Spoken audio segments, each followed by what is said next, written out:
Welcome everybody. I am going to talk about it's really going to be a miscellaneous video.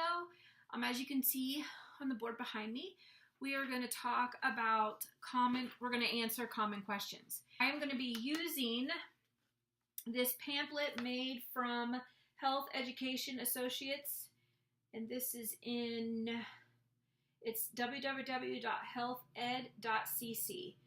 And it is a pamphlet. This is what the front of the pamphlet looks like. It's learning about breastfeeding.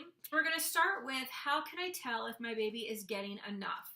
This is a very common question, and I do have a video that talks a little more in depth about it, so I will be sure to link that. You're going to know your baby is getting enough breast milk if they have the following 5 things.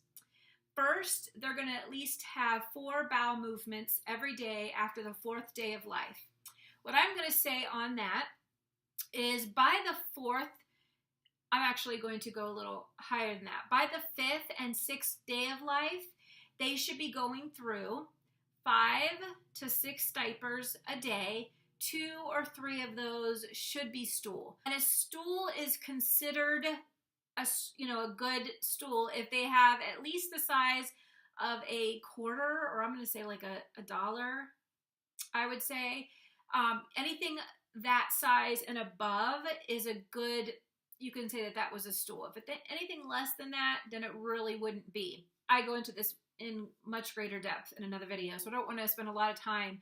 But basically, you're looking for 6 diapers a day after day 6 or from day 6 on. And then some of those, we want 2 to 3 of those to be stool. I'm going to stop there and let you look further if you have more questions about that. Has yellow bowel movements after the 4th day of life. So I want to see it transitioning into this yellow bowel movement, and many times it looks like diarrhea, but it's not. It's supposed to be loose. If your baby is awake and alert several times a day. Now, this can also depend on the labor and how difficult the labor was, or how early your baby is. If the baby is born full term, then they're going to be alert several times a day. But if they are younger, you're getting that less. But don't fret or overly worry if they sleep a little bit more and they're younger. The first 24 hours, they do tend to sleep a lot. After that, they start to wake up a little bit more. So don't be overly concerned if they do sleep. What you're looking for, are they content? Are they crying a lot? Are they breastfeeding well for you, or are they falling asleep on the breast? So you gotta ask yourself questions like this. Nurses 10 or more times daily. You may not even count how many times they nurse, but you'll know it's way over 8 times a day. You're looking for 8 to 12. And for a newborn, it tends to be 10 to 12. 8 times is the lowest we want to see a baby breastfeed. They need to feed more, at least 8, if not more. Now, as they get older, that can change because they'll get more milk out at a feeding. But for a newborn, we really are looking for 10 to 12 times a day. And that means every 1 to 2 hours. 8 times a day is every 3 hours, and that's really the longest you want to go. And a baby who goes 3 hours tends to be more aggressive at the breast, so you can get sore nipples. They also can be more difficult to get to latch because they're really hungry and they don't want to take the time to figure that out. So that's something to think about as well. And again, it says appears content for several minutes. So you want to see the baby content, and sleeping is a good sign of that, but not if they're in a sleep induced by constant crying or things like that. Underfed babies may seem cranky or weak and sleepy. What one person might consider sleepy and cranky, in one sense, everybody's different in what they might consider that to be. So always have a good support person that can help you, that you can ask questions and that could actually visually see you baby feed. That way they can tell you if you're okay. So they're weak, they're cranky, they often get attached to the breast and fall right to sleep. They don't produce much in the way of bowel movements, and they may be losing weight. any of those, like all of those things together, would definitely need to be a doctor's visit.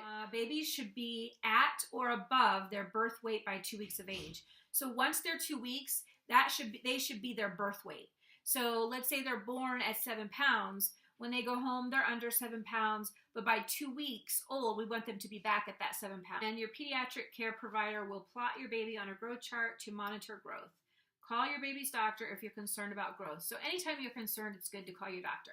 If you're getting that lactation support, and they're, letting you know everything's okay, and it makes you feel good, then go with that. But if you still feel something isn't right, always go with your gut. It's always good, to get checked. You don't want to be in a position where you didn't. And not every lactation person knows, they make mistakes too. So if you feel it, you get the help, you go to the doctor. What should I do when my baby cries? When a baby cries, that's typically their communication. So they're going to cry for a lot of reasons. They might cry because they're hungry. They might cry because they're tired. They might cry because they're cold or hot. They may cry because the light is too bright, or maybe they are crying because they've been exposed to too much touching and holding by, family members. Maybe whatever, it could be overstimulation. Whatever it is, maybe it could be bored. There were times I would just have to move them from one spot to another just because they were bored in the spot they were seeing and looking at. So just remember that crying is a form of communication. And you never want to feed your baby because they're crying. You want to feed your baby when you see feeding cues. Some babies, just by picking them up and doing some skin to skin or just holding them, can be comforting. If you've fed them, you've changed their diaper, they ate well, that they're dry, it could just be they want to be held.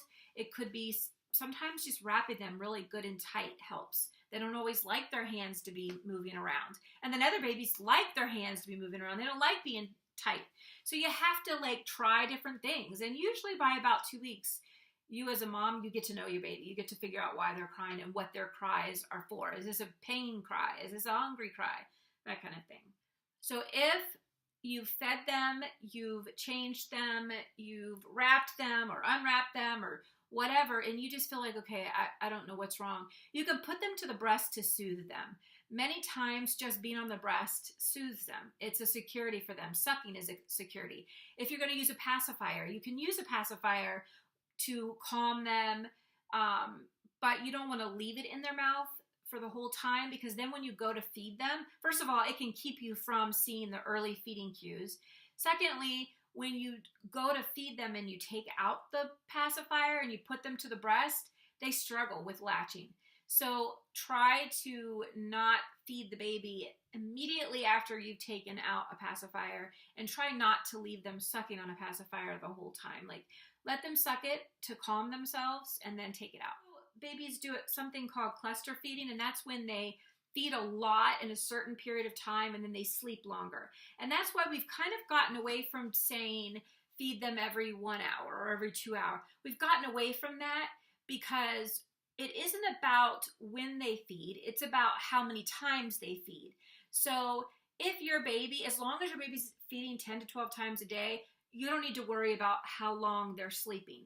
Now, if it's a baby who has trouble with gaining weight, they're losing, or they're not feeding well or whatever, that could be where you would want to wake them and feed them more even than 12 times a day in that case. But in most cases, you just, want to go by how many feeds and not necessarily how many hours, if that sounds, I don't know if I'm making that clear, but basically that's what you're looking for. And we've changed it. It used to be, every 3 hours, 2 to 3 hours, some would say 4 hours.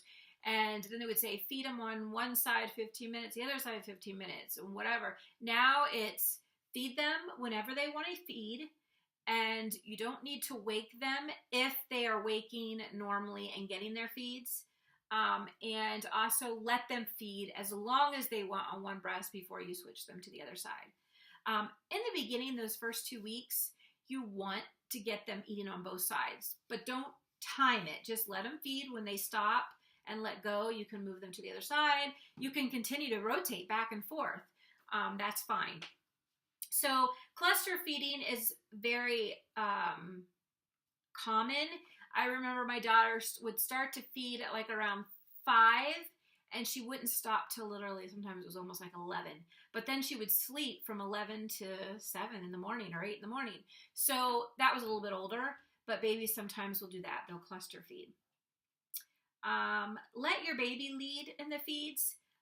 Only the baby knows how hungry they are. So let your baby tell you when they want to eat, and let your baby decide when they're done on the breast.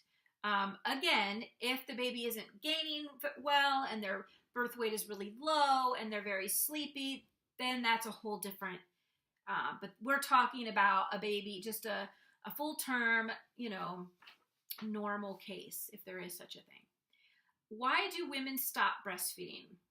I'm not going to answer that one right now. I'm going to go into some of the others because I don't want to take up a bunch of time. It's already been a little while and I want to get these covered. So my baby wants to feed all the time. What should I do? So all babies have periods of time where they're a little more fussier and they want to eat more.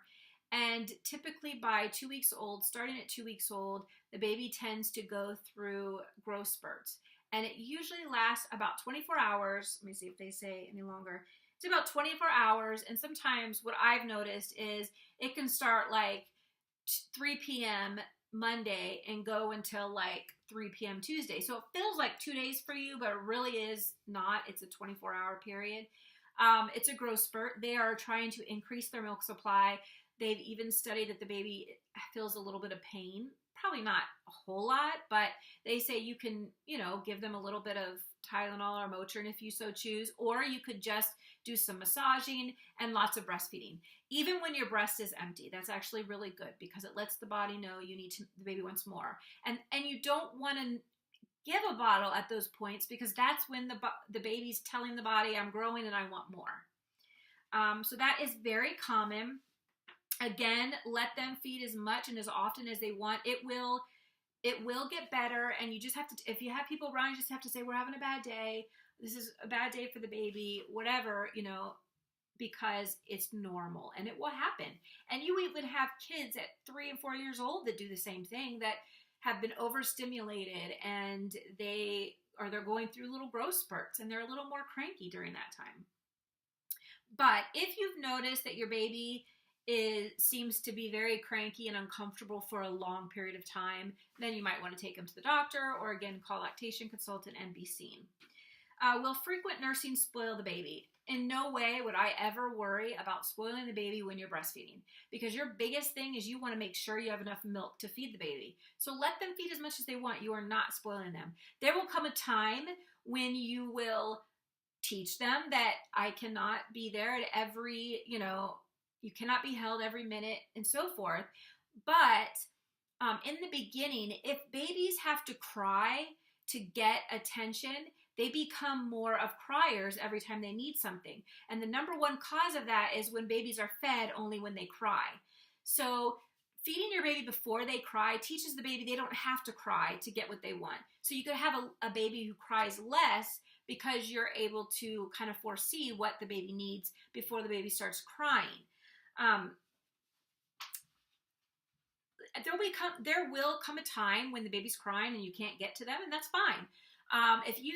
And this is going to be like maybe from a month old on, and even if they cry between, day 1 and a month old, and you can't always get there, and at that moment, it's not going to hurt them to cry a little, but holding them and nursing them is not going to spoil them. They need it at that point in time, and you need it as well for hormones and for milk production and all that. So don't ever worry about spoiling the baby with nursing. Eventually, you can teach the baby, and kind of like teaching them different things, but nursing and that newborn stage is not the time. How about working and breastfeeding? I'm not even really going to go into this one. It's very common for women to breastfeed and to work at the same time, part-time and full-time. And they can part-time breastfeed while they're working, or they can exclusively breastfeed while they're working. It can be done. But I have several videos on that specific, so I will definitely have them either linked below, or I will put something up there for you to be able to click on and check out some of those videos. So that is it. This has been 16 minutes, so I'll probably split this up. And that was just a few questions, so see how long it can take, and just because no question is just one answer. It's like you got to explain things. You can't just say yes or no. You know, black and white, that's not really what the way life is. There's always a gray area. So I hope those answered some of your guys' questions. Feel free to comment below, hit the like button if you liked the video, and I will talk to you guys again in my next video.